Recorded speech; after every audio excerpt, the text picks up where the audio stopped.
하나님 말씀은 히브리서 11장인데요. 히브리서 11장 1절에서 3절 보겠습니다. 11장 1절에서 3절. 믿음은 바라는 것들에 다 같이 시작. 믿음은 바라는 것들의 실상이요 보이지 않는 것들의 증거니 선진들이 이로써 증거를 얻었느니라.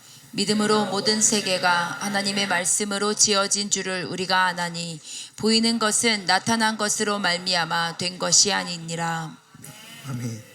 보이는 것은 나타난 것으로 된 것이 아니다. 이것이 성경이 우리에게 말하는 이 세상의 본질입니다. 자, 우리는 지금까지 우리가 주님 앞에 하나님의 아들답게 사는 하나님의 아들됨에 대한 얘기를 했어요. 하나님의 아들, 뱀의 정체성, 이것을 우리는 sonship이라고 합니다. 우리는 이제 sonship을 계속하고 있고요. 우리의 sonship은 이제 이번 주 안에 끝납니다. 이제 sonship 이후에 우리는 이제 주님에 대한 성품을 더 배우고 그 다음에 신부의 영성으로 나아가게 될 겁니다. sonship의 본질을 보면 하나님의 아들, 하나님 아들은 뭐 하는 존재라고 그랬죠? 하나님의 나라를 드러내는 존재다. 하나님 나라를 나타낸다. 하나님 나라, 이거를 성경적인 표현으로 뭐라고 하냐면요, 나라를 임하게 하는 존재입니다. 하나님 나라가 임하옵시며 그러잖아요, 그죠? 하나님 나라를 임하게 한다.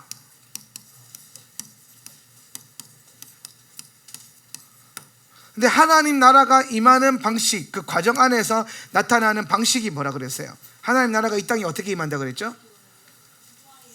기도와 예배로 뭐 할 때? 그렇죠. 예, 기도와 예배로 뭘 하냐면 영적 전쟁. 그래서 영적 전쟁은 하나님 나라의 또 다른 이름이라고 그랬죠. 그러니까 우리가 영적 전쟁을 하고 있다는 건 하나님 나라가 임하고 있다는 것이고 하나님 나라의 사역을 우리가 함께 하고 있다는 겁니다. 그래서 하나님 아들만이 이 영적 전쟁을 통해서 기도와 예배로 하나님 나라를 임하게 할 수 있다. 이런 엄청난 부르심이 있다. 그런데 우리가 이런 엄청난 존재인데 왜 우리는 이 위대한 사명을 감당하지 못하고 있는가? 왜 우리가 하나님 아들이라고 그랬는데 왜 우리는 하나님 나라의 차원의 일에 이것들을 기도와 예배로 막 나타나게 하고 영적인 세계를 진동시키고 하나님의 역사, 누가 봐도 하나님의 역사가 나타나는 그런 엄청난 존재로서 살지 못하고 왜 지금 우리는 이렇게 살고 있느냐? 왜 우리가 이렇게 산다 그랬어요? 우리 안에 뭐가 있기 때문에. 우리 안에 뭐가 있어요? 왜 이렇게 못 살아요? 에? 우리가 그 총체적으로 말하면 그 모든 걸 뭐라 그래요? 하자가 있어서 그렇다. 하자가 있어서. 우리가 이거를 이제 좀 더 sonship 강의에서 쓰는 용어는 뭐냐면 망가져 있어서 그렇다는 거예요. 하자가 있어서 그렇다. 망가져 있었다. 우리 안에 있는 영적인 영역이 문제가 있는 거예요. 하자라고 하면 좀 그렇죠. 사람한테 하자 있다고 하는 게 이게 제가 영성 신학을 연구하면서 이게 어쩔 수 없는 메커니즘이 있어요. 어쩔 수 없는 메커니즘. 사람은 기능을 가진 존재고, 근데 사람은 기능을 가진 존재예요. 사람은 기능하는 물체가 아니라 존재거든요. 사람은 존재예요. 근데 기능을 하는 존재예요. 그래서 이제 이거 두 개에 대한 대립과 싸움이 있어요. 영성 사역 안에서도. 그래서 어떤 분들은 존재론적으로 많이 가깝게 가면은 존재론적으로 가깝게 가면은 어떤 그 인간을 기계적으로 묘사하는 용어를 못 쓰게 합니다. 뭐 그런 영성가들이 있어요. 뭐 유진 피터슨이나 리처드 포스터나 뭐 달라스 윌라드 이런 영성가들의 책에 보면 이제 그 오늘날 심리학계에서 상담 심리학에서 인간을 메커니즘적으로 이해하는 그 용어들이 기독교 영성 안에 들어와서 쓰는 거다. 그렇게 쓰면 안 된다. 그래서 저도 처음에 이제 그걸 안 쓰려고 한 몇 년 노력했는데 대체할 수 있는 용어가 별로 없어요. 왜냐하면 이게 애매하거든요. 사람이 망가졌다, 고장나 있다, 이게 맞는 표현이거든요. 고장이 나 있어요. 그러면 예를 들어서 그걸 다른 표현으로 뭘 할 수 있을까요? 뭐 타락했다? 근데 타락은 너무 전인적이거든요. 예, 소망이 아예 없어요. 타락 자체는. 문제가 있다? 이것도 되게 애매한 거예요. 이게 사실 문제라기보다는 기능이 제대로 안 돌아가고 있는 거거든요. 고장났다, 원래는 그런 존재가 아닌데, 문제는 이벤트가 발생한 게 문제고요. 잘 가다가 이건데, 근데 우리는 그렇게 만들어졌는데 문제가 이제 고장이 난 거죠. 문제가 생긴 게 아니라, 문제로 인해서 된 게 아니라 우리가 태어날 때부터 고장난 상태로 태어나 버린단 말이에요. 예. 그게 이제 신학에서는 영이 죽었다, 뭐 죽어서 태어났다, 이렇게 보는 건데 애매합니다. 그래서 왜 우리는 그렇게 못 사냐? 망가져 있어서, 하자가 있어서, 고장나 있어서. 그러면 이제 이거를 뭐 해야 됩니까? 고쳐야겠죠, 그죠? 그걸 뭐라고 하냐면은 회복이라 그래요. 영의 회복. 망가져 있는 우리의 영이, 이게 망가져 있다는 것은 기능을 제대로 못 한다는 겁니다. 영이 가지고 있는 기능이 있는데, 영적인 기능이죠.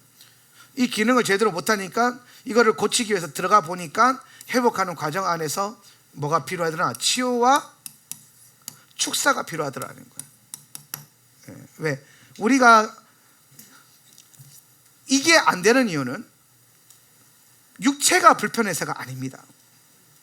여러분, 우리의 육체가 불편하더라도 우리는 주의 일을 감당할 수 있어요. 여러분이 몸이 아파도 여러분은 하나님을 섬길 수 있습니다. 여러분은 혹여나 여러분 안에 어떠한 신체적인 장애를 갖고 태어났다 하더라도 여러분은 하나님을 영광스럽게 할 수 있습니다. 그러니까 육체가 우리가 하나님 알됨을 해방할 수가 없어요. 육체는 오히려 우리가 약할 때 더 강한 되시는 주님을 경험하기 때문에, 내가 육체가 약해질 때 우리는 영 안에 더 강해지는 뭔가를 발견해요. 그러니까 육체의 문제가 아니라 결국에는 뭐가 문제냐면 보이지 않는 것의 문제라는 거예요. 그걸 우리는 영이라고 하는 거예요. 영혼의 문제. 우리의 영혼이 망가져 있어 문제인 거예요. 영혼이 보이지 않는 영역이. 근데 그거를 회복하는 과정이 치유와 축사가 필요하다는 거예요. 오늘날 기독교 영성 훈련, 제자 훈련의 가장 큰 문제는 영적인 요소들을 배제하는 것에서부터 생겨요. 영적인 요소들. 그러니까 오늘날 교회 제자 훈련하는 유명한 교회들, 뭐 제자 훈련 프로그램 저도 많이 쫓아다니면서 배워봤는데, 제자 훈련이라고 하는 게 결국에는 핵심이 뭐냐면 교회 적응 잘 시키고 교회 잘 다니게 하는 거예요. 그게 목표예요. 그리고 그 교회를 잘 다니게 하는 시스템을 유지하기 위해서 봉사자를 양상해내는 게 제자훈련의 핵심입니다. 일단 제가 유명한 제자훈련 다 공부해봤는데 다 그래요. 칼도 그렇고요, G12도 그렇고 D12도 그렇고, 뭐 알파코스도 그렇고, 뭐 다 비슷해요. 요소는 하나예요. 교회를 잘 다니게 하는 겁니다. 거기서 문제가 생기는 거예요. 왜? 교회를 다니면서 구원을 받아버리고 교회 다니면서 믿음을 형성하니까, 오늘 우리 안에 교회를 그리스도의 복음과 진리의 안에서 깨어짐과 그리스도의 제자됨의 훈련, 하나님 나라의 비전, 그 다음에 영의 살아남, 영의 회복, 영적인 기능의 살아남, 이런 것들 통해서 진짜 영적인 존재가 돼야 되는데, 그리스도인들이, 하나님의 사람들이 영적인 존재가 돼야 되는데, 교회가 점점점 갈수록, 이게 신학의 문제인데 점점점 갈수록 또 영적인 걸 배제하고 있어요. 영적인 거 얘기하면 무식하다 그래요. 영적인 거 얘기하면 학문적이지 않다 그래요. 제가 말씀드렸죠. 제가 친한 그 목사님이 구약학 박사 논문을 쓰는데 제가 멘토링을 많이 해드렸어요. 근데 멘토링 해드려서 갖고 가면, 너무 잘 썼다고 갖고 가면 은혜롭다는 거야. 그래서 항상 교수님이 그렇게 가르친대요. 은혜롭지 않게 써야 된다. 은혜는 설교 때 쓰는 거고, 논문은 은혜로우면 안 된다. 어떻게 하나님에 대한 공부를 하고 하나님의 나라를 우리가 사역하고 그걸 연구하는데 은혜롭지 않을 수 있겠습니까? 여러분, 신학도 은혜로워야 됩니다. 그런 신학교를 만들고 싶네요. 네. 근데 신학교에서 은혜가 된다는 건 왜 은혜가 되냐면 영의 터치가 임하는 거예요. 교수님들도 영이 있으니까 영이 터치가 오는 거야. 그거를 배제하는 거예요. 영적인 모든 요소를 배제하는 겁니다. 이거를 신학교에서는 전문 용어로 편집 비평이라고 그래요. 편집 비평이라는 게 뭐냐면 성경의 모든 말씀들은 편집이 된 거다. 인간이 편집한 거다. 하나님이 주신 기록물이 아니다. 하나님이 감동으로 쓰여진 책이 아니다. 이렇게 보는 겁니다. 그래서 편집 비평 이론으로 보면은 성경은 은혜로운 요소 다 잘라내야 됩니다. 하나님이 행하신 기적들을 다 잘라내야 됩니다. 왜? 그거는 있을 수 없는 일이니까. 기적을 부인합니다. 그거는 하나님의 위대함을 설명해 주기 위해서 신화적으로 이스라엘 백성들이 꾸몄다고 생각합니다. 실제로 홍해가 갈라지지 않았다고 믿는 신학자들이 정말 많고요. 여호수아서를 믿지 않는 신학자들도 굉장히 많습니다. 예수님이 무리를 걸었다는 것도 믿지 않는 신학자들이 진짜 많습니다. 그거는 그냥 의미를 갖고 있는, 예수님의 초월성을 설명하고 싶었던 거예요. 그러니까 근데 그거 참 그렇죠.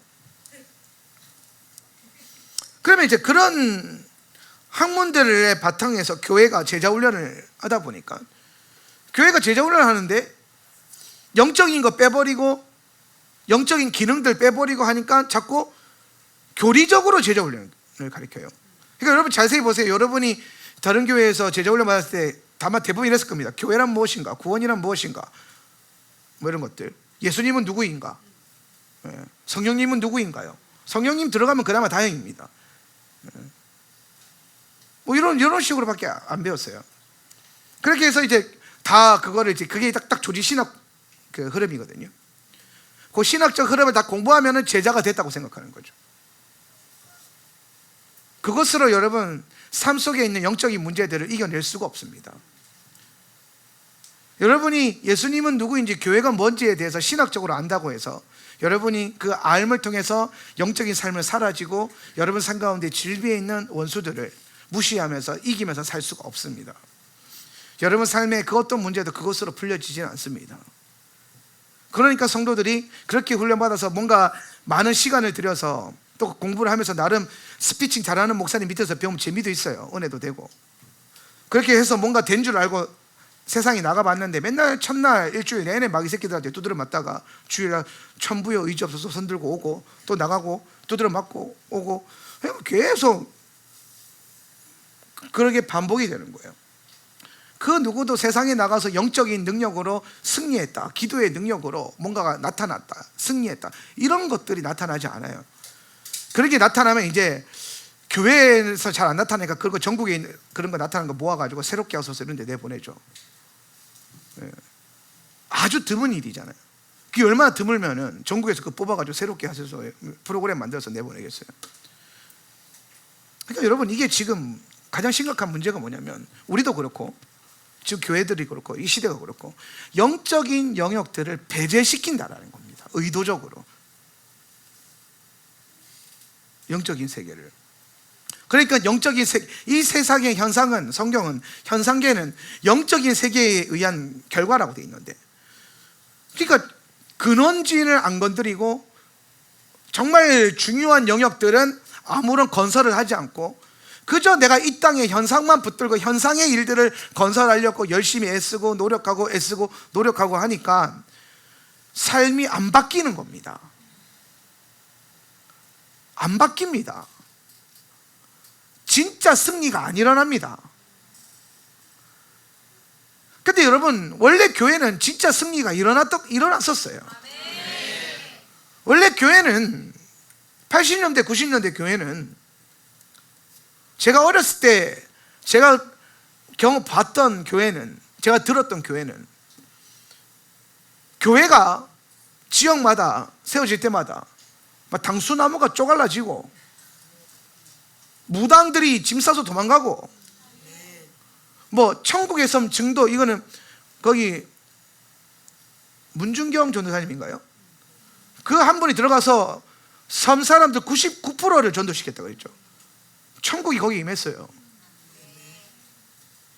섬과 섬을 다니면서 섬을 뒤집습니다. 복음으로. 그분들이 뭘 했겠어요? 교회란 무엇인가? 죄는 무엇인가? 교회는 어떻게 다녀야 되는가? 이런 거 가르쳤겠습니까? 아니요, 그냥 모아놓고 디리다 기도시키는 겁니다. 아픈 사람 데리고 와서 기도시키고, 귀신 들린 사람 데려와서 기도시키고, 무릎 꿇려놓고 금식시키고, 안 되면 말씀 읽으라 하고, 말씀도 막 1년에 한독 읽었겠습니까? 그런 사람들이 시간 나면 말씀 읽는 겁니다. 아마 1년에 막 몇십 독씩 했을 거예요. 시간 나면. 왜? 예수님에게 올인하는 거죠. 영적인 행위와 영적인 삶에 올인을 하는 겁니다. 그랬을 때 교회는 귀신의 세력들이 겁을 먹었어요. 그랬을 때 교회 성도들은요, 하나님의 영광을 두려워했습니다. 하나님의 질서를 두려워했습니다. 그러니까 뭐 이게 뭐 안 좋은 방향으로 흐르긴 했지만은 하나님의 종들 목회자들을요, 하나님 다음으로 모셨어요. 정말 그렇게 귀하게 모셨었거든요. 예. 그게 목사들이 잘나서가 아닙니다. 성도들 안에 하나님을 향한 그런 존중이 있었다라는 거예요. 하나님을 향한. 하나님 무서운 줄 아는 거예요. 왜? 기도 많이 하거든요. 예배 많이 드려봤거든요. 그러니까 하나님 무서운 줄 알고. 왜? 하나님이 너무 가까이 있으니까. 이게 여러분, 하나님 무섭다, 하나님 무서운 줄 알아야 한다. 하나님 무서운 줄 아는, 이게 무슨 말이냐면은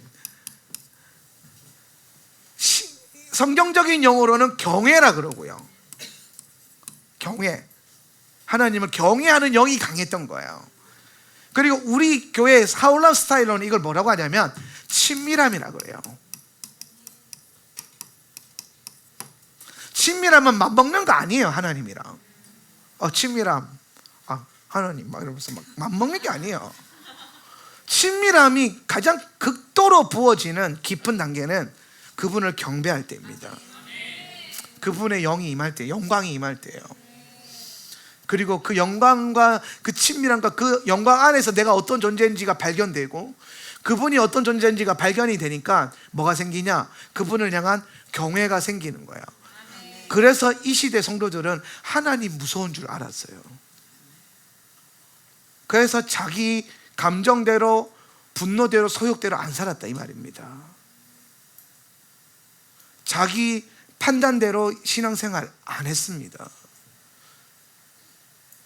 그 시대에 부흥이 타오르고 교회들이 귀신의 세력을 이기기 시작하고 교회가 병마를 내쫓기 시작하고 심지어 교회가 죽은 자를 살렸던 그 시대에 그 누구도 교회 다니는 사람들이 기도하면 기도만 한다고 되냐 이런 말을 쓴 적이 없습니다. 오히려 그 시대 교회 성도들은 다 이렇게 말했습니다. 기도만 하면 돼. 기도해야 돼. 내가 암만 노력해봤자 아무것도 안 되더라. 기도하면 되더라. 그러니까 예배당 문 닫히니까 산에 올라가서 기도합니다. 나무 뿌리 잡고 기도합니다. 보이는 게 나무밖에 없으니까. 그러다가 몇 번 기도했는데 흔들어 뽀개졌어요. 근데 뽀개지는데 갑자기 능력이 임하는 겁니다. 삼손처럼. 그래서 갑자기 그 다음날 교회 갔는데 나를 만나는 사람들마다 갑자기 병이 낫기 시작하고 하나님 음성이 들리기 시작하고 막 은사가 막 풀어지는 거예요. 근데 어디 가서 그렇게 됐노? 그러니까 그냥 나는 산에 올라가서 나무 뿌리 붙들고 기도했는데 어느 날 이게 뽀개지는데 능력이 임했다더라. 그래서 전국에 있는 모든 목사님들이 산에 나무하러 갔습니다. 말이 나무를 이렇게 부러뜨린 거지. 그만큼 그 간절함을 갖고 뭐 하라는 거예요? 기도했다라는 겁니다. 뭐 그 시대 기도의 집 이런 게 없었으니까. 제가 오늘 메시지를 준비하면서 교회가 이렇게 왜 약해졌을까라는 의문이 늘 있어요. 왜 성도들이 세상 사람들과 다를 바 없이 살까? 왜 이 시대 교회 안에 하나님의 기적과 일들이 왜 안 나타날까?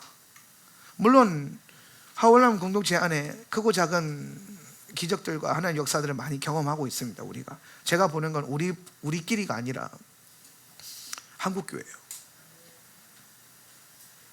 조국 교회가 왜 그렇게 됐을까? 이런 고민을 할 때 제가 딱 떠오르는 게 있어요. 뭐냐면 영적인 것을 자꾸 배제해서는 안 된다. 근데 이제 이게 또 함정이 있어요. 또 너무 영적인 것만 하면 안 돼요. 네. 그러니까 우리가 말씀과 성령님의 인도하심 안에서 분별을 하면서 가야 돼요. 모든 게 영적인데 모든 게 영적이지 않아요. 그 긴장감에 있는 그 인지를 알아야 돼요. 모든 게 영적인데 모든 걸 영적이지 않다라고 하는 보는 그 어떤 특별한 뭔가가 있거든요. 무슨 말입니까? 나도 모르겠어요. 무슨 말 하고 있는지. 근데 저는 이게 뭔지는 알겠는데 표현할 수 있는 방법이 그밖에 없는데 모든 게 영적이에요. 근데 모든 건 영적이지 않아요. 어쩌면 이렇게 표현할 수도 있어요. 모든 건 영적이에요. 당연히 이 세상의 모든 게 영이신 하나님으로부터 창조되었고 그렇게 메커니즘적으로 기능하고 있기 때문에 영적인 기능을 갖고 있기 때문에 그런데 모든 문제를 영적인 것으로만 해결할 수는 없다 이 말입니다. 어떤 거는 영적으로 해결해야 되지만 어떤 것들은 여러분의 노력이 필요할 수도 있고 어떤 것들은 여러분의 지식이 필요할 수도 있고 지혜가 필요할 수도 있는데 그거를 우리가 선택하기에는 우리가 미숙하기 때문에 성령님의 도우심이 필요하다는 겁니다. 그래서 우리가 성장과 성숙의 단계로 나아갈 때에 성령님과의 친밀함과 하나님의 뜻이 우리 삶 가운데 나타나고 풀어지는 게 필요한데 그렇게 가려고 하니까 그걸 자꾸 막는 것들이 있더라는 거예요.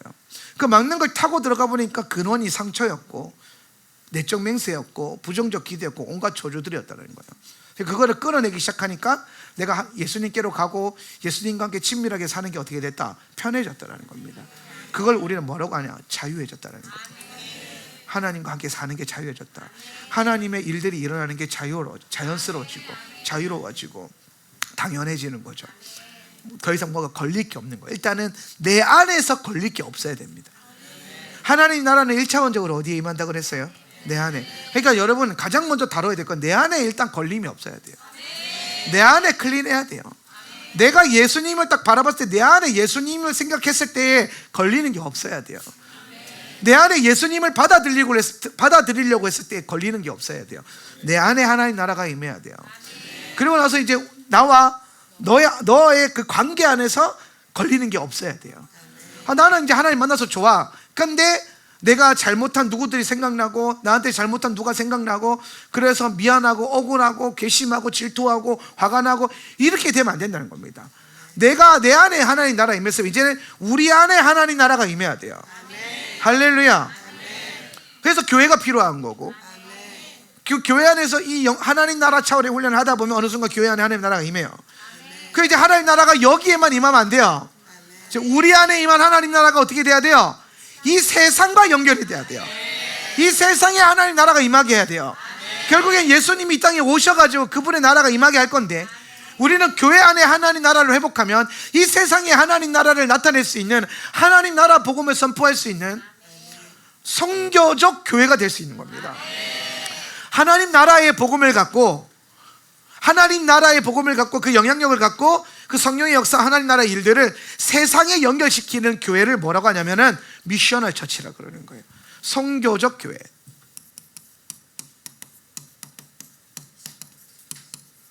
그러니까 여러분 선교적 교회라는 게 선교 많이 하는 교회가 아니고 선교하려는 교회가 아니라 이 원리 메커니즘 안에서 하나님 나라 복음이 나와 우리와 그리고 우리 교회 안에 그리고 이 교회 안에 임하는 그 하나님 나라가 세상으로 나아가는 것.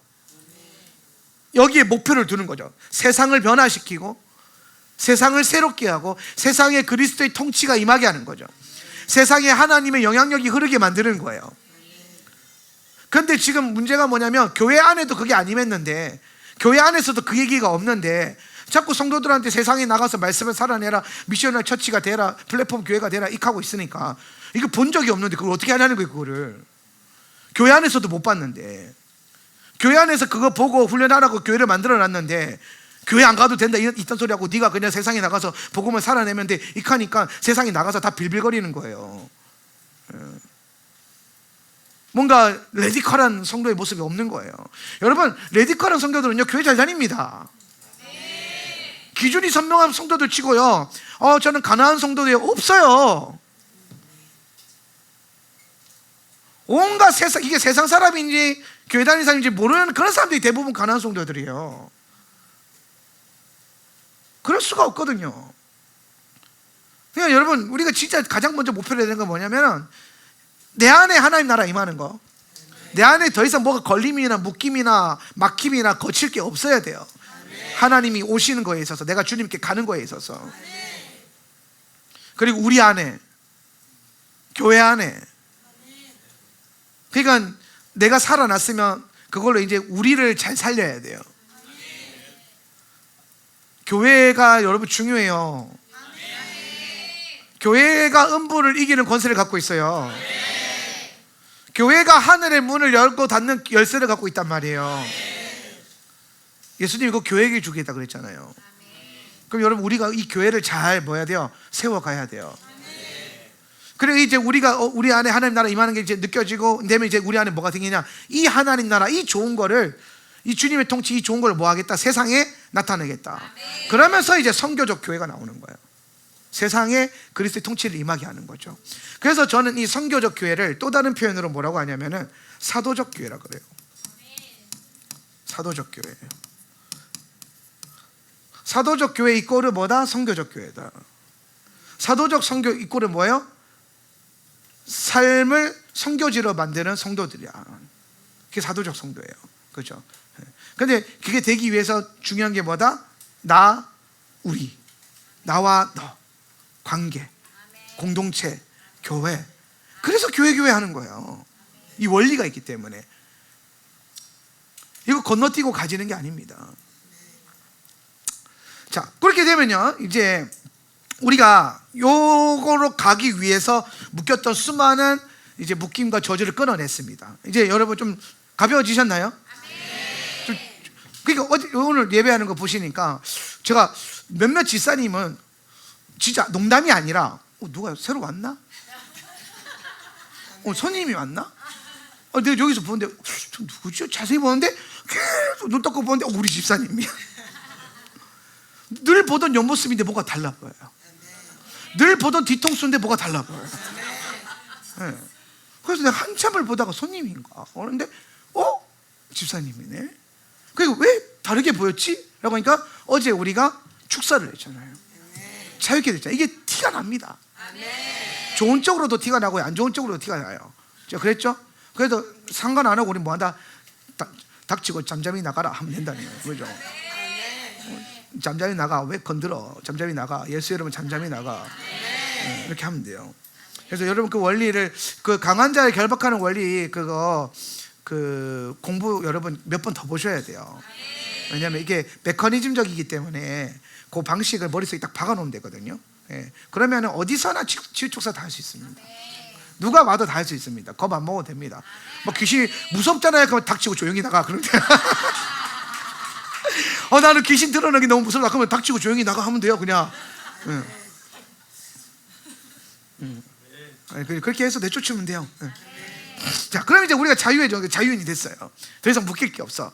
이제 하나님 아들로 살아가야겠죠. 그래서 하나님 아들이 되고 나니까 이제 이 하나님 아들이 이제 뭐 해야 되냐?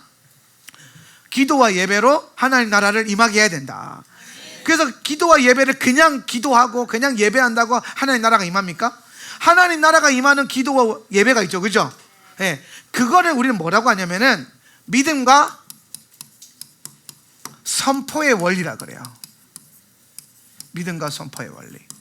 하나님의 아들은 뭘 사용한다? 믿음과 선포의 원리를 통해서 기도하고 예배하면서 원수의 나라를 밀어내고, 이때부터는 이제 영적 전쟁이 시작되는 거예요. 여러분 개인적 차원에서 하던 이 전쟁이 이제는 뭐예요? 원수의 나라. 이제 이 땅에는 교회 안에 우리가 딱 들어가면 이때부터 이제 거센 전쟁이 되는 거예요. 우리 교회 안에도 있어요. 분명히 있습니다. 왜냐하면 이 교회도 완성형이 아니기 때문에 우리 교회 안에도 원수가 만들어 놓은 교회 안에 있는 경관진이 있을 수 있어요. 교회 안에 있는 경관진. 교회 안에 있는 경관진들의 대부분 큰 축은 두 가지예요. 목회자를 향한 불신, 성도를 향한 불신. 딱 이 두 가지, 리더를 향한 불신, 성도들을 향한 불신, 이거예요. 왜냐하면 이 관계 안에서 오는 한국 교회는 엄청난 문제들이 많이 경험되었고 또 그런 것들에 대한 우리가 뉴스를 많이 들어요. 요즘에 계속해서 굉장히 슬픈 소식들이 많이 들리던데, 목회자들이 뭐 넘어지고 타락하고 막 이런 것들에 대한 좀 외국에서도 많이 일어나고 우리나라에서도 많이 일어나고. 근데 여러분, 이것에 대해서 여러분이 너무 놀라지 않아도 될 것은, 하나님이 지금 새로운 것을 행하시기 위해서 묵은 것들과 거룩하지 않은 것들을 제거하고 있는 겁니다. 여러분 잘 생각해 보세요. 지금 우리가 여러분이 하나님 앞에서 훈련할 때에, 또 신앙생활 할 때에 무엇보다 더 중요하게 포커스해야 될 게 뭐냐면 거룩함입니다.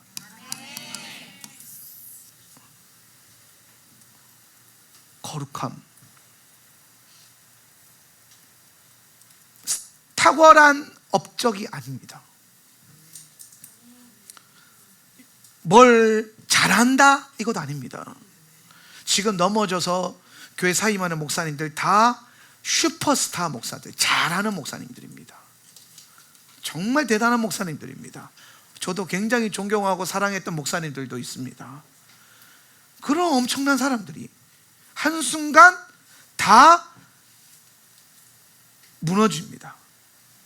잃어버립니다. 망하는 거죠. 자기만 망하는 게 아니라 자기가 소속되어서 그동안 힘들게 세워왔던 그리스도의 몸된 교회도 망가뜨리고, 예수 그리스도의 이름의 그 영광도 망가뜨리고, 교회도 망가뜨려 버립니다. 교회라고 하는 그 자체를 망가뜨려 버려요.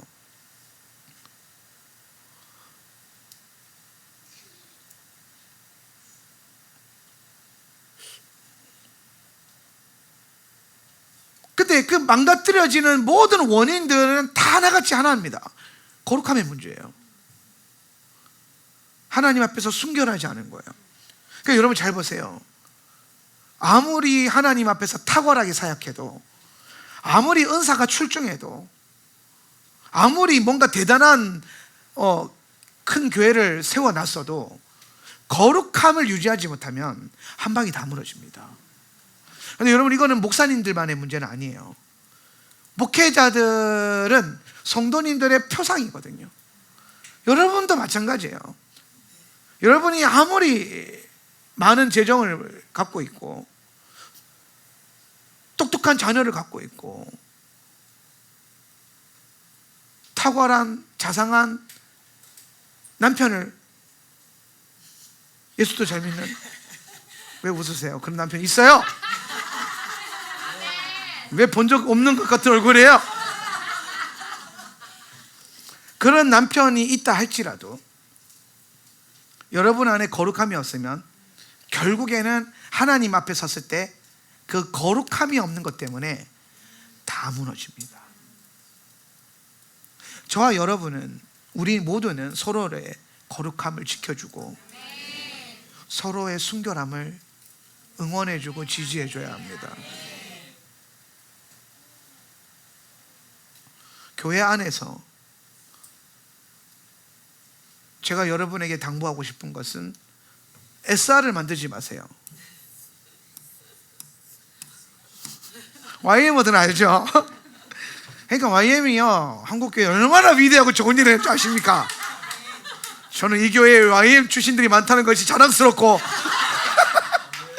늘 감사합니다. 저 진짜 농담이 아니라, 저는 목회하면서 받은 여러 가지 복들 중에, 많은 복들 중에 하나가 있는데, 그 중에 한 분은 진짜 YM 우리 선교사님들이 같이 예배하고 또 우리 교회 사역에 사역자로 들어오고 성도로 들어오면서 우리 안에 지금 제 안에 큰 뭐라 그럴까, 힘을 얻고 있어요. YM 아닌 분들도 너무 쪼그라들지 마세요. YM 어제 내가 욕을 한번 했잖아요. 그래서 위로하고 격려, 내 마음이 다 있다 이 말이에요. YM, 근데 제가 그냥 콕 집어서 우리 장로님을 뵈면서 제가 감사한 건, 저는 목회하면서 모든 목사들이 제일 기피 대상 1호가 장로들이거든요. 장로들 때문에 힘들어요. 그런데 저는 하월남 목회하면서 두 분의 장로님을 만났어요. 두 분 다 너무 탁월한 장로님을 만나셨어요. 제가 종종 자주 언급하는 우리 박관준 장로님, 저는 제 평생 목회하면서 그런 장로님을 본 적이 없어요. 정말 많이 배웠고 여러분에게 소개하고 싶었어요. 예수는 저렇게 믿어야 된다. 그러면서 이제 그런 장로님이 또 하나님 나에게 선물처럼 주어지실까? 그런 고민을 하고 있었는데 선물 같은 장로님이 한 분 더 오셨어요. 제가 농담이 아니라 지금 우리 양명원 장로님은 그 조카 결혼식 하루 빼고 다 태주바 올 참석하셨는데, 근데 제가 몰랐어요. 낮에 간사 사역을 하고 오신다면서요. 현직 간사 복귀하셨어요? 복귀를 하셨대요. 그거 할 일 다 하시고 밤에 시간 내서 왕복 2시간 운전하면서, 어제 제가 좀 걱정이 많이 되는 기도 많이 했습니다. 졸지 않도록 천사들이 옆에서 자꾸 이렇게 찔러달라고. 대단한 귀가 저 모델이에요. 네. 와임 사랑합니다. 더 많은 YM들이요 내게 오라. 그래서 좀 우리 교회 YM 출신들 때문에 YM에 대한 편견이 많이 깨졌어요. 정말로. 정말로 많이 깨졌어요. 자, 그 누구나 내게 오라. SR이 뭐냐면 스페셜 릴레이션십이란데, 교회 안에 공동체 훈련을 하다 보면, 공동체로 살아가다 보면 특별한 관계가 만들어져요. 특별한. 근데 여러분, 이게 특별히 친한 거예요.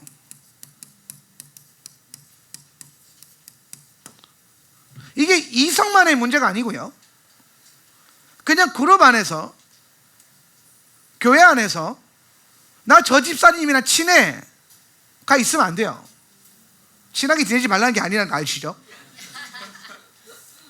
특별한 친밀함을 가지면 그게 틈이 됩니다.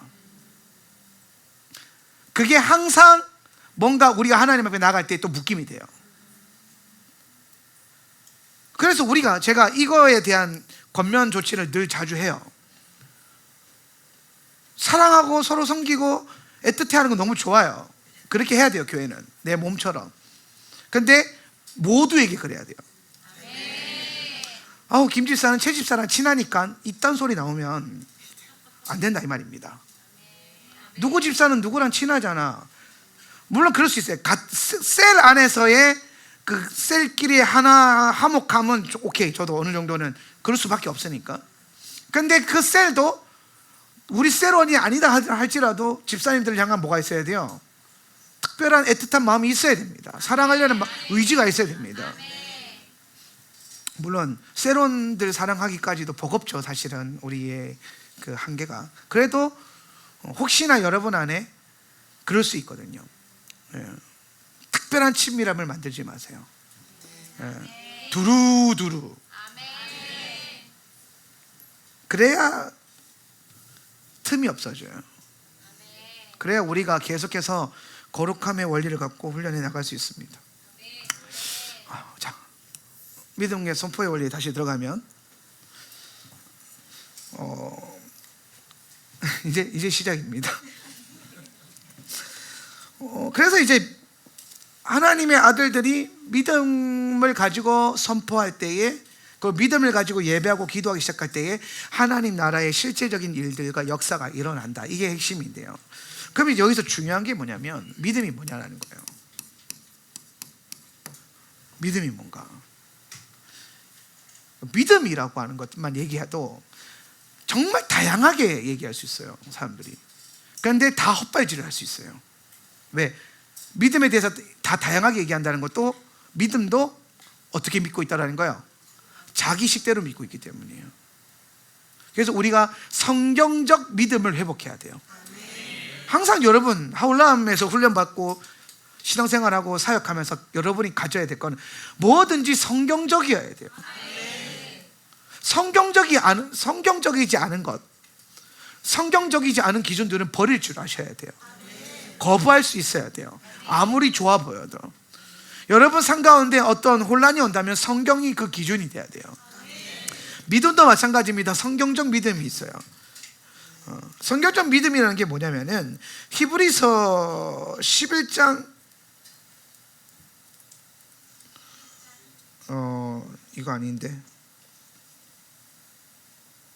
히브리서 11장 6절 말씀인데요. 히브리서 11장 6절 말씀만 보겠습니다. 믿음이 없이는 시작. 믿음이 없이는 하나님을 기쁘시게 하지 못하나니 하나님께 나아가는 자는 반드시 그가 계신 것과 또한 그가 자기를 찾는 자들에게 상 주시는 이심을 믿어야 할지니라. 여러분, 믿음에 대한 얘기를 하는데 믿음이요 두 가지 단어로 나와요. 우리가 잘 아는 단어인데 믿음은 두 가지 단어로 표현이 되는데 하나는 베이스라고 하는 믿음이에요. 베이스. 믿음이 없이는 할 때 저 믿음은요 베이스를 말하는 거예요. 이거를 우리는 뭐라고 할 거냐면 명사적 믿음이라고 그럴 거예요. 명사적 믿음. 명사적 믿음이란 건 뭐냐면은 내가 이해하고 있는 나의 알미죠. 알므로부터 오는 확신이에요. 지적 동의라 그러죠. 지적 동의. 하나님을 아는 겁니다. 그리고 제가 하나님을 이해하고 있는 나의 이해됨이에요. 그것을 통해서 내가 갖고 있는 확신. 예수님 이런 분이야. 내가 이해하고 아는 것으로. 그게 베이스예요. 그래서 저 믿음이 없이는 하나님을 기쁘시게 하지 못하나니. 그러니까 여러분 잘 보세요. 지적 동의, 아는 것, 이것도 하나님이 기뻐하시는 믿음이라는 겁니다. 근데 제가 그동안 계속 설교하면서 저거 다 하나님이 가짜 믿음이라고 했죠. 제가 저거 다 쓸데없는 거라고 그랬죠. 그 이유가 있어요. 왜냐하면 히브리 기자는 저 믿음 베이스를 시작해서 저 믿음을 뭘로 결론을 내리냐면은 쭉 가서 그가 자기를 찾는 자들에게 상 주시는 이심을 믿어야 할지니라로 끝내버려요. believe죠. believe. believe는 뭐냐면 동사적 믿음이에요. 동사적 믿음.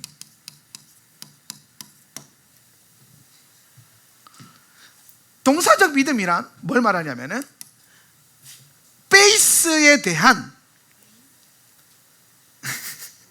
영어도 경상도처럼 하죠, 그렇죠? 히브리 관점. 자, 베이스에 대한 순종을 통해서 얻게 되는 믿음이에요. 순종과 행함. 그러니까 믿음은 두 가지가 아니라 이거 두 개가 믿음이에요. 그러니까 이것만 갖고 믿고 있다고 하는 건 거짓말이라는 겁니다. 여러분이 정말 이걸 확신하고 여러분이 예수님이 구원자임을 믿고 예수님을 주인으로 믿고 있고 예수님이 다시 오실 걸 믿는다면 여러분의 삶 속에서 반드시 그것에 대한 뭐가 일어나야 돼요? 행함이 일어나야 돼요. 그리고 이 행함과 순종을 통해서 얻게 되는 또 확신이 있어요. 여기에 도달했을 때에 비로소 그거를 하나님은 뭐라고 하시냐면은 믿음이라는 거예요. 믿는 자라는 거예요.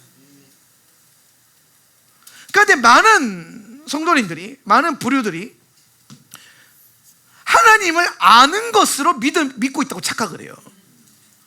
그러니까 삶과 믿음이 달라요. 생각하고 있는 것과 자기 삶이 달라요. 그리고 그 다른 거가 굉장히 관대해요. 그 다름에 엄청난 관대함이 있어요. 왜? 그 다름을 통해서 자기 믿음이 잘못된 믿음, 거짓된 믿음이라는 것 자체를 못 깨달아서 그래요. 왜 못 깨닫냐? 교회가 지금까지 항상 믿음을 뭘로 가르쳐주냐면은 교리적 제자 훈련을 통해 가르쳤단 말이에요. 예수님은 누구신가? 교회는 무엇인가? 구원이란 무엇인가? 죄는 무엇인가? 교회란 하여튼 그런 거 있잖아요. 그 시리즈들. 그러니까 그걸 공부하면 제자가 됐대. 101, 102, 103, 201, 202, 203 이거 모르시나요? 이거 되게 유명한 제자훈련 그 시스템 공식인데 301까지 가야 이제 뭐가 되냐? 그 사도적 제자가 돼요. 리더십이 딱 돼요. 그 리더가 되면 뭐하냐? 그 리더가 303을 터득한 리더가 사람들 붙들고 101, 102, 103 이거예요. 그래서 모든 사람이 303을 이루게끔.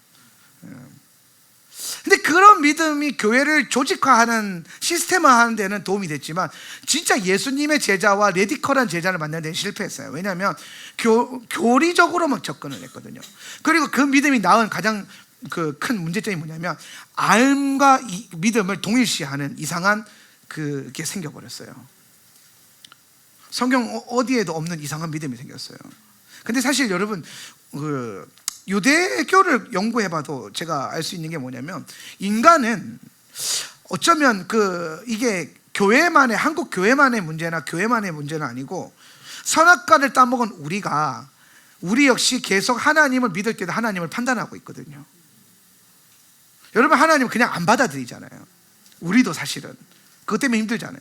늘 하나님을 판단하잖아요. 그러니까 때로는 하나님이 원망이 되고 때로는 여러분이 하나님 판단하고 있다는 증거가 뭐냐면 하나님 이해가 안 돼요. 하나님 왜 내게 이러시지? 의문을 던져요. 판단하고 있는 겁니다. 하나님을 판단하고 있어요. 왜? 내 안에 있는 선악과 기질이 그래요. 그래서 유대교도 똑같은 양상이 있었습니다. 유대인들도 고대 유대인들이 토라를 공부하면 구원에 이를 거라고 생각했어요. 토라를 공부하면. 그래서 길이 딱 공부만 합니다. 지식만 넘쳐 흘러요. 그래서 그 지식을 따라갑니다. 근데 그 지식을 따라갔더니 이런 양상이 되니까 무슨 문제가 생기냐면 유대교 안에 지식을 가르쳐주는 분들이 우상이 되는 거예요. 랍비가 되는 거죠. 예. 그래서 그 랍비 밑에서 제자 훈련 받은 사람들이 이 토라의 모든 근간을 또 그 랍비로부터 이렇게 배운단 말이에요. 랍비가 기준이 돼서. 그런데 토라는 애초에 처음 주어질 때에 하나님으로부터 주어져서 우리가 하나님을 보는 방식이에요. 우리가 하나님을 경험하는 방법이에요. 우리가 하나님께로 가는 방법이거든요. 그렇게 가서 예수님을 만나는 길이에요, 그게. 근데 그거를 알매 또 꽂히니까 누가 와서 나는 하나님 성경 읽고 이것밖에 몰랐는데 어떤 분이 와가지고 근데 성경 이거 이런 뜻이 알려주는 거야. 헉, 나는 몰랐는데 어머 선생님. 그래서 막 쫓아다녀요. 토라는 그렇게 준 게 아니란 말이에요. 토라는 서로 읽고 서로 강론하고 서로 순종하고 살아내고 그러면서 토라 안에서 그 하나님을 만나고 경험하고 이러면서 내 안에 토라가 커지고 내가 토라가 되는 거란 말이에요. 토라의 본질은 말씀의 본질은 내가 말씀이 되는 거예요. 그래서 하나님이 출애굽할 때에 이스라엘 백성들을 육으로 봤을 때는 부유하게 모든 걸 갖추고 나온 것처럼 보였지만 영적으로 봤을 때 유대인들은 홀라당 벗겨서 광야로 내몰았잖아요. 유대인들 속옷까지 다 벗겼거든요. 유대인들 안에 있던 그들이 입고 있었던 신들을 다 벗겨냈잖아요. 그게 애굽의 10대 재앙이에요. 애굽의 10대 재앙은 애굽 사람들을 때린 게 아니라 이스라엘 안에 있는 이스라엘이 입고 있는 애굽의 옷을 다 홀라당 벗긴 겁니다. 이스라엘이 이해하고 있는 신들에 대한 이해됨을 다 애굽의 신들에 대한 이해잖아요. 그걸 진리로 삼고 있는 거예요. 그것도 자기 방식으로 자기가 주인 노릇하고 있는 거죠. 그러니까 마지막 여러분 재앙의 핵심이 뭐였어요? 장자가 죽는 거잖아요. 장자는 뭐예요? 그렇죠. 내가 죽는 거예요. 내가. 그러니까 여러분 10대 재앙에서 마지막 재앙이 마지막 죽음이 장자의 죽음이라는 것은 왜냐하면 히브리 관점에서 장자는 아버지랑 동급이거든요. 네. 그러니까 하나님은 우상을 막 죽여요. 이런 거야. 야 이것도 우상이야. 피 우상이야. 개구리 우상이야. 파리 우상이야. 이 우상이야. 뭐 그다음에 뭐 태양도 우상이야. 그러다가 갑자기 너! 네가 우상이야. 그 마지막에 죽여버리는 거야. 왜? 내가 우상이었어요. 죽어버리는 거야. 그걸 경험하면서 이스라엘 백성들이 말 그대로 팬티까지 홀라당 다 벗은 거예요. 그게 영적으로 봤을 때 완전 발가벗겨진 거죠. 그럼 나는 이제 어떻게 살아야 돼요? 이러고 있는 거예요. 어떻게 살아야 돼요? 그랬더니 주님이 따라와. 그러니까 쫄래쫄래 따라가서 어디 가요? 시내산에 가잖아요. 그랬더니 모세 형님이 딱 올라가가지고 갖고 가지고 십계명을 쫙 풀어주면서 이거 입어라. 첫째는 이것이 입을 옷을 쫙 주님이 속옷부터 겉옷까지 세트로 다 준비해 주셨어요. 왜 십계명이냐? 10대 재앙을 통해서 10개를 벗었으니까 10개를 다시 입혀주시는 거예요. 그럼 말씀으로 입혀주신 거죠. 그죠? 그러니까 이게 핵심이 뭐예요? 너는 어떻게 살아야 돼? 너는 하나님의 아들이야. 정체성, 삶의 방식, 그리고 그걸 통해서 하나님이 누구인가를 아는 거. 그래서 내가 그걸 살아서 말씀을 막 입어서 내가 말씀을 살아내요. 그러면 이제 내가 뭐가 돼버려요? 하나님의 말씀이 돼요. 내가 하나님의 말씀이 된 그걸 뭐라고 하냐? 하나님의 아들이라. 그러니까 본질은 내가 말씀이 되는 거거든요. 그런데 그걸 또 내가 말씀이 될 생각을 하지 않고 뭔가 더 많이 알고 많이 깨달으면 되는 줄 알고 또 공부만 뒤있다 하는 겁니다. 공부를 많이 하면요 공부가 우상이 됩니다. 전도서에 나오죠. 책을 많이 읽으면 책이 헛되다. 그래서 전도사 하는 말이 있어요. 이 세상에 안 헛된 게 있는데 맛있는 거 먹는 거랑 할 때 있어요. 읽어보면 그 나와요. 인간이 하는 모든 노력들은 다 하나님이 되기 위해서 했던 노력들은 다 하나님께로 가려고 했던 모든 노력들은 다 헛되다. 그런데 해 아래에 있는 것들이 다 헛된데 해 아래에 있지 않은 유일한 한 가지가 우리에게 있는 게 뭐냐? 토라예요. 토라. 해가 창조되기 전에 뭐부터 창조됐어요? 토라. 빛이 있으라. 뭐예요? 말씀. 해가 만들어지기 전에 뭐부터 임했어요? 말씀. 그게 토라예요. 그러니까 이 세상은 토라로부터 시작이 됐어요. 토라에 의한, 토라로 인한 토라가 됐어요. 넷째 날이나 돼서야 해가 만들어지거든요. 저와 여러분이 말씀이 된다라는 것, 이 개념을 잘 이해해야 되는데, 자, 믿음을 좀 더 이해해 볼게요. 그러니까 아는 것이 아니라 되는 거란 말이에요. 믿음이란 내가 믿고 있는 그걸 알아, 그게 아니라 그게 되는 거예요. 자, 이런 거죠. 제주도에 하울람 센터 처치를 아는 사람들이 많아요. 하울람 센터 처치 알아. 근데 그 사람이 우리 교회 안 다니면 죽었다 깨어나도 이 교회가 진짜 어떤 교회인지는 몰라요. 그게 나 옛날에 다녔어. 그 옛날에 또 아는 것도 효과가 없어요. 나간 성도님들은 효과 없습니다. 지금 우리 또 달라졌거든요. 그러니까 지금 내가 그걸 누리고 있지 않고 지금 내가 그걸 하고 있지 않으면 나는 그게 아니라는 겁니다. 여러분, 믿음이라는 것이, 예수님을 향한 믿음이라는 것이, 여러분이 알고 있는 그 모든 것들이 이 행함을 통해서 완성되지 않으면, 여기에서만 그쳐버리면 이 믿음은 가짜 믿음이에요. 그래서 야고보 사도가 무슨 말을 하냐면은 행함이 없는 믿음은 무슨 믿음이라 그래요? 죽은 믿음. 그러니까 여기에서 여기까지 와야 믿음이 완성이 되는데, 여기서 산믿음이죠. 산믿음이 되는데 여기서 이거를 못 가면은 여기에만 머물러 있으면 뭐가 된다? 죽은 믿음. 근데 여러분, 죽은 믿음이라는 게 무슨 말이에요? 죽은 믿음. 예? 예? 생명이 없다. 맞아요. 생명, 능력이 없고 생명이 없는 거야. 생명의 능력이 없다고 칩시다. 믿음은 엄청난 것인데, 믿음을 통해서 우리는 하나님 나라를 임하게 할 수도 있고, 믿음을 통해서 우리는 세상을 다스릴 수도 있고, 믿음을 통해서 나는 내 삶을 다스릴 수 있는데, 그런데 그거를 아는 것으로 다스려지지 않는다는 거죠. 여러분이 진짜 믿을 때 여러분 삶 속에서는 능력과 생명력이 나타나야 된다 이 말이에요.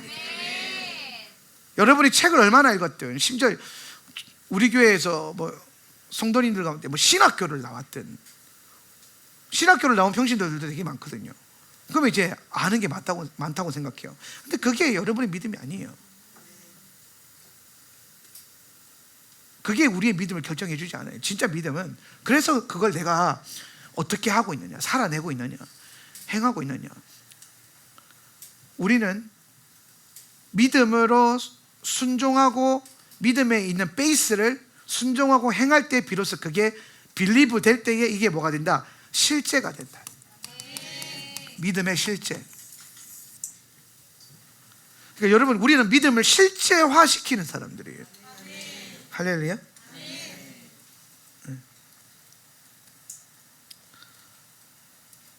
그래서 여러분의 믿음이 실제가 되려면 반드시 뭐가 필요하다? 순종과 행함이 필요하다.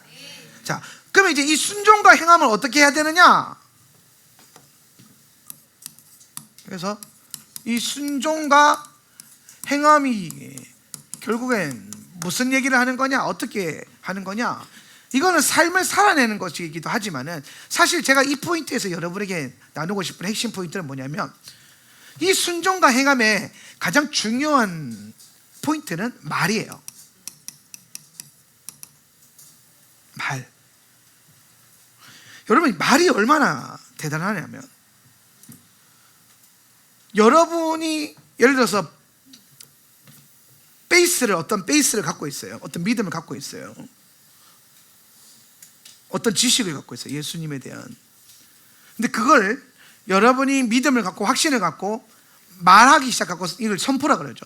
저는 이제 믿음과 선포의 원리를 가르치는 거니까, 이거를 선포하는 순간 뭐가 되냐? 내 머릿속에 있던 것들은 말하는 순간 뭐가 되냐면은 실제가 돼요. 실제.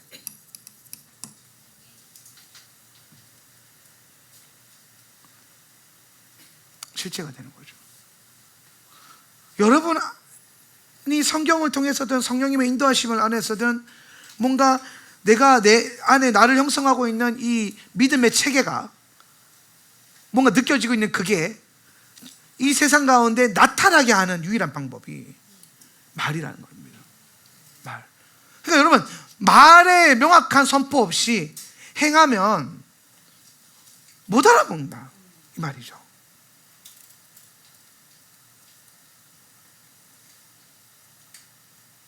제가 성관이를 갑자기 몽둥이를 막 뚜를 팹니다. 아무 말 없이. 그러면은 이 행위는 모든 것이 될 수 있습니다. 공포도 될 수 있고, 체벌이 될 수도 있을 거고, 폭력이 될 수도 있을 거고요. 아니면은 목사님이 얘를 연단시켜 주나 보다. 맞으면서 더 막 이렇게 연단을 할 수도 있고. 그러니까 내가 아무 말 안 하고 그냥 때리면 이게 목적이 없으니까, 네가 잘못해서 그런 거야 해서 때리기 시작하면은 그 행위는 잘못에 대한 행위이기 때문에 죄송합니다 그래서 맞아야겠죠. 근데 내가 널 단련시켜 줄게, 야 빡 하면 막 이러면서 뭔가 태도가 달라지겠죠. 근데 내가 아무 말 하지 않고 때리면 이게 무엇이든지 되는 거예요. 엄마가 봤을 때는 폭력으로 여겨질 수도 있고, 본인이 봤을 때는 시체 단련으로 여겨질 수도 있고, 친구들이 봤을 때는 뭘 잘못해서 혼나나 봐, 온갖 것들이 될 수 있다는 거죠. 그런데 명확한 실제는, 내가 예를 들어서 이 친구를 사랑해요.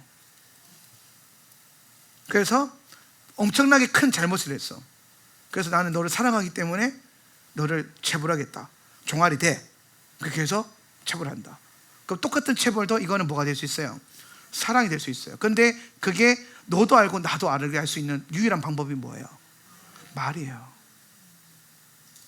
말하는 순간 내 안에 있던 실제와 내 안에 있던 본질이 상대방에게도 흘러가고, 또 이 안에 역사하고 있던 영적인 세계 안에서도 흘러 들어가요. 말이 엄청나죠.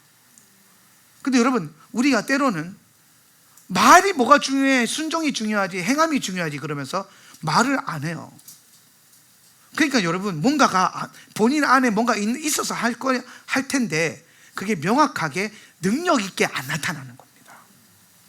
근데 여러분, 말하기 시작하면요, 심지어 이런 게 있어요. 말하기 시작하면 말 그 자체가 순종이 됩니다.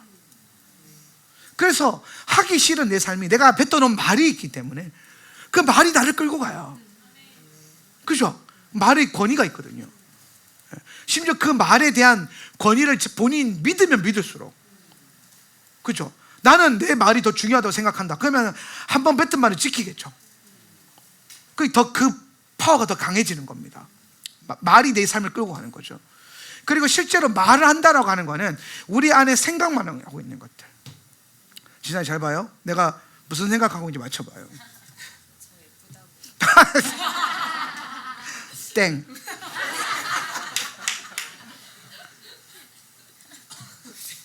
제가 아무리 윤희경 집사님 향해서 집사님 사랑해요 이런 마음을 갖고 있어도 그거를 말하지 않으면 몰라요. 제가 그걸 깨달았어요. 몇 년 전에 어떤 성도님이 제게 오셔서 그랬어요. 목사님은 성도님들을 사랑하세요? 라고 묻더라고요. 그래서 제가 그럼요, 사랑하죠. 그런데 그 질문을 해줬던 집사님이 그렇게 안 보였던 거죠. 제가 본인이 생각했을 땐 한명진 목사가 성도들을 사랑한다라고 느껴지지 않았던 거예요. 왜 그럴까요? 말을 안 했어요. 제가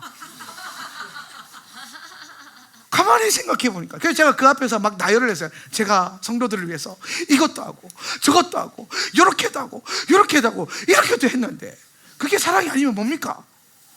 근데 제가 그걸 할 때 여러분을 사랑하기 때문에 하는 겁니다라고 말한 적이 없어요. 왜? 생색낸다고 생각할까 봐.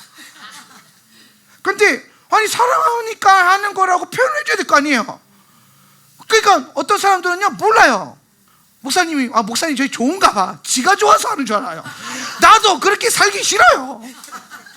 나도 피곤한 거 싫고, 나도 귀찮은 거 싫고, 나도 뭐 일일이 뭐 고기 구워주고 밥 해주고 하는 거 다 싫어요.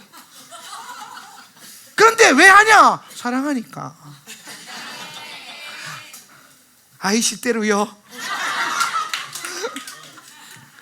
사랑하니까 하는 거예요. 그런데 제가 이걸 표현하지 않잖아요. 그러면은 아무도 몰라준다는 겁니다. 그러니까 그걸 말도 안 해놓고 알아주길 바라는 건 틀렸다라는 거예요. 여러분, 믿음의 역사도 마찬가지예요. 내가 교회를 열심히만 다니면, 예수님을 열심히 사랑하고 뭔가를 열심히 하면 내 삶에 알아서 하나님 나라에 좋은 일들이 일어나겠지. 열심히만 뭐 하면 알아봐 주겠지.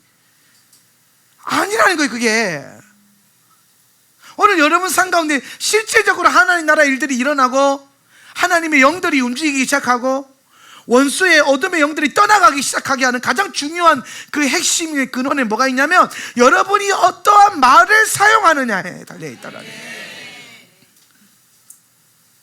말이 비로소 내 안에 있는 건 실제가 되게 하기 때문에. 그렇기 때문에 말을 제대로 할 줄 모르면 또 이런 일도 일어나요. 난 분명히 사랑하는데 말로 욕하는 거예요. 제가 예전에 왜 우리가 소리 내서 기도해야 되는가 엄청난 히트를 쳤던 설교에서 예화를 들었던 목사님 기억나시죠? 그 아버지는, 목사님 아버지는 어렸을 때 아들을 향해서 늘 에이 빌어먹을 놈, 에이 대도 못한 놈 이렇게 욕을 했단 말이에요. 근데 진짜 아들이 미워서 그랬냐는 거예요. 그게 아니라니까요. 아들을 사랑하는데 표현할 수 있는 방식이 없는 거예요. 그거밖에. 왜? 배우질 못해서. 뭘 하는 법을? 제대로 말하는 법을, 사랑이 전달되게 말하는 법을, 사랑의 역사가 나타나도록, 믿음의 역사가 나타나도록, 축복의 능력이 나타나도록 말하는 법을 배운 적이 없으니까 감정은 사랑인데 나오는 거는 옛사람인 거예요. 세상 사람처럼 말하는 거예요. 목사인데도 불구하고. 그러니까 그게 아버지의 중심과 상관없이 그 말이 그 형제를 묶어버려서 진짜 대도 안 한 인생이 돼버리게 만들었다는 거죠. 근데 그거를 내적 치유 세미나 가서 끊어내면서 엄청나게 자유하면서 지금은 뭐 잘 사역하시더라고요. 좋은 교회 가가지고. 그런 일들이 일어나는 이유가 뭐냐면 내 안에 있는 어떤 그 믿음이 실제가 되게 하는 것. 내 안에 있는 하나님의 역사들이 실제가 되게 하는 것. 여러분, 하나님이 여러분에게 주신 것들을 은혜롭게 간증하는 것들이 사실 필요합니다. 왜? 그걸 통해서 실제가 되게 하는 거죠. 하나님 내게 하신 건 나만 알고 있어야지. 드러내면 또 잘난 척한다고 자랑한다고 욕먹을 수도 있으니까 하나님이 강, 내 강만 알아야지. 아니에요. 그렇게 따지면 성경이 이렇게 많은 것들을 디테일하게 기록할 리가 없잖아요. 누구는 얼마 냈고까지 기록되어 있던데. 그렇잖아요. 누구는 얼마 냈고 누구는 얼마 냈더라. 그거를 심지어 지금 3,500년 동안 내려 보내주고 있어요.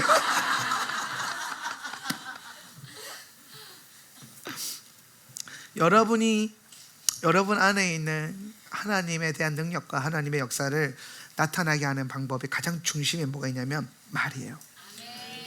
그래서 우리는 하나님처럼 말하는 훈련을 반드시 해야 됩니다. 가장 먼저는 뭐예요? 나를 향해서. 오늘 밤에 숙제 하나 내드릴게요. 자기 전에 핸드폰에다가 여러분을 칭찬하고 축복하는 말을 녹음하세요.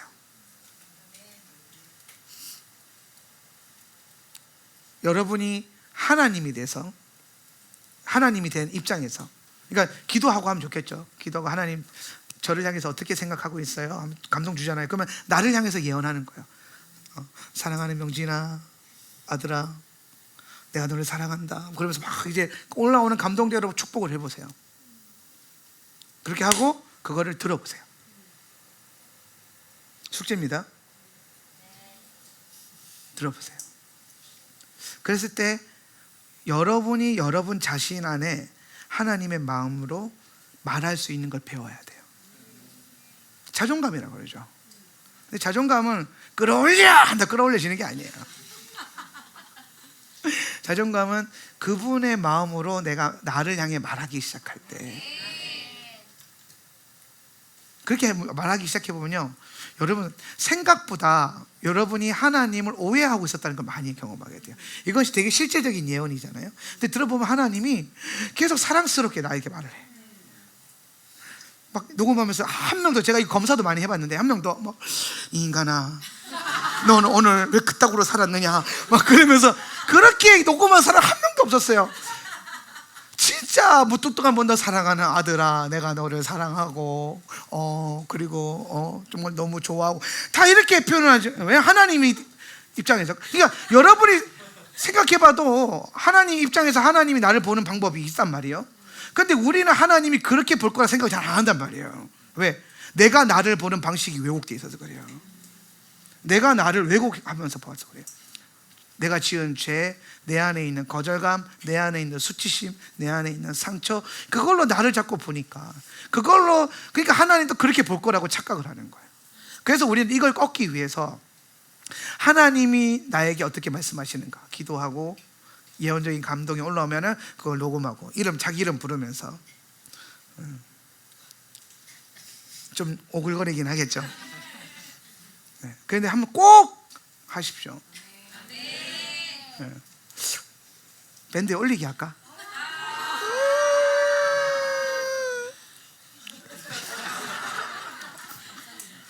모든 것이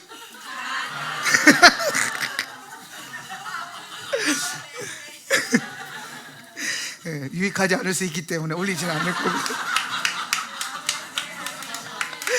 올리지는 않고 녹음 꼭 하세요. 우리 셀리더들은 집회 끝나고 집에 도착하면 한 30분, 40분, 1시간 넘으면 도착하잖아요.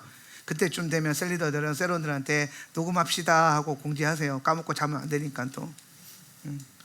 그렇게 해서 하면 이제 내가 나를 향해서 하나님처럼 말하는 훈련, 그리고 내가 너를 향해서 하나님처럼 말하는 훈련. 여기서 너는, 가장 가까운 너는 내 가족, 그렇죠? 네. 이렇게 말하는 훈련을 반드시 하셔야 됩니다. 그래야 우리가 하나님처럼 세상을 향해서 선포할 수 있는 존재가 돼요. 우리는 이 과정을 통해서 뭘 얻게 되는 거냐면, 내가 믿는, 그리고 내가 선포하는 하나님에 대한 영적인 알미 커질 거예요. 그리고 모든 왜곡되어 있는 이해된과 알미 꺾일 거예요. 그걸 위해서라도 우리는 나를 향해서 하나님처럼 말하고 너를 향해서 하나님처럼 말하는 훈련을 할 수 있어요. 서로를 향해서 판단과 비판과 정죄가 아니라, 예수님이라면 어떻게 말씀하셨을까? 예수님이라면 뭐라고 하실까? 오늘 이 밤에 여러분은 개인의 삶 가운데 그런 시간들이 있었으면 좋겠고, 가족 단위로 뭐 할 수 있다면 각자 그렇게 좀 녹음하고 혼자 들으시고, 우리 가족들끼리 한 사람씩 돌아가면서 서로가 또 주시는 마음들, 내가 너를 향해서 하나님 마음을 선포해주고. 그러니까 여러분, 부모님이요, 자녀들에게 예언기도 해주는 거는 정말 좋아요. 예언기도하는 게 뭔가 대단한 신령한 게 오는 게 아니라, 내 자녀를 향한 주님 어떤 마음이 있습니까? 물어보면 감동이 오잖아요. 그대로 하나님 마음으로 축복해주고 말해주고, 그렇게 바라봐주는 거. 아내들은 남편들도 그렇게 바라봐주는 거. 남편들은 아내를 그렇게 사랑스럽게 봐주는 거. 그걸 통해서 우리는 하나님이 나를, 너를, 우리를 어떻게 생각하신가를 알게 되고, 그러면은 생각보다 내 안에 하나님에 대한 오해가 많았다는 것이 알게 될 것이고, 그게 제거가 되면 우리는 비로소 하나님처럼 말하게 되는 하나님의 아들, 하나님의 형상으로 회복이 되는 것입니다. 이 일들이 저와 여러분 가운데 있기를 축복합니다. 잠언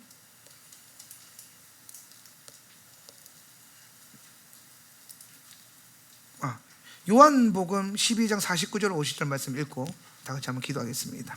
요한복음 12장 49절 50절 말씀. 나는 내 마음대로, 시작.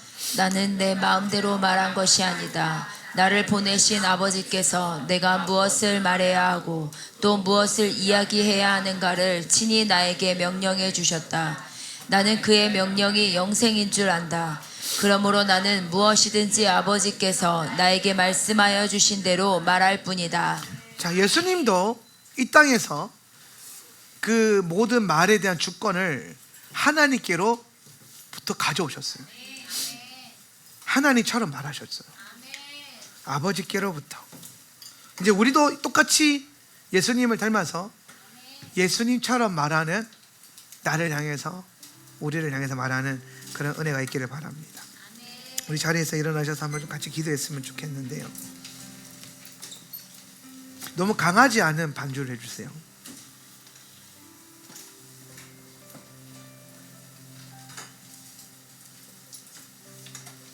우리는 오늘 믿음과 선포의 원리에 대해서 배웠어요. 사실 이 강의는 제가 평소에도 자주 하는 설교에도 많이 녹아있는 강의이기 때문에 깊게 다루지는 않았는데, 이걸 좀 선명하게 다른 포인트에서 우리가 놓치지 말아야 될 것들에 대해서 배웠어요. 믿음에 대한 선명함이 여러분 안에 세워졌기를 기대합니다. 우리는 명사적 믿음이 필요해요. 하나님에 대한 알미 필요해요. 그리고 그 아는 것을 우리는 순종하고 행하는 동사적 믿음이 필요해요. 왜냐하면 우리가 알고 있는 것은 내가 그것을 살아낼 때 비로소 실제가 될 것이기 때문에. 그리고 그 실제가 되게 하는 가장 중요한 수단이 말입니다. 그래서 이 시간 우리가 한번 결단하면서 기도할 때에 이렇게 기도했으면 좋겠어요. 하나님, 내 안에 있는 믿음을 말할 수 있는 힘을 주십시오. 나를 창조하실 때에 하나님처럼 말하는 존재로 창조하셨는데, 오늘 내 안에 역사하는 주님의 영이 오늘 나를 통하여서 하나님처럼 말하는 그 성품과 능력이 임하게 하시고, 그 모든 과정을 통해서 내 안에 하나님에 대한 모든 왜곡과 잘못된 이해됨이 벗겨지는 시간들이 있게 하여 주십시오. 주님과 더 친밀해지기를 원합니다. 이 과정을 통해서 하나님처럼 말하는 법을 통하여서 정말 하나님의 아들로서 나의 가정과 교회와 이 세상을 섬기기를 원합니다. 내 안에 하나님 나라가 임하고 우리 안에 하나님 나라가 임하고 또 이 세상 가운데 주의 나라가 임하는 것이 우리의 비전입니다. 그 일들을 위해서 우리가 하나님처럼 말하고 우리 안에 완성된 믿음이 필요합니다. 오늘 그 믿음을 향해 갈 수 있는 은혜와 능력을 더하여 주시옵소서. 우리 시간 결단하면서 하나님 앞에 자유롭게 기도하겠습니다. 예, 아버지 감사합니다.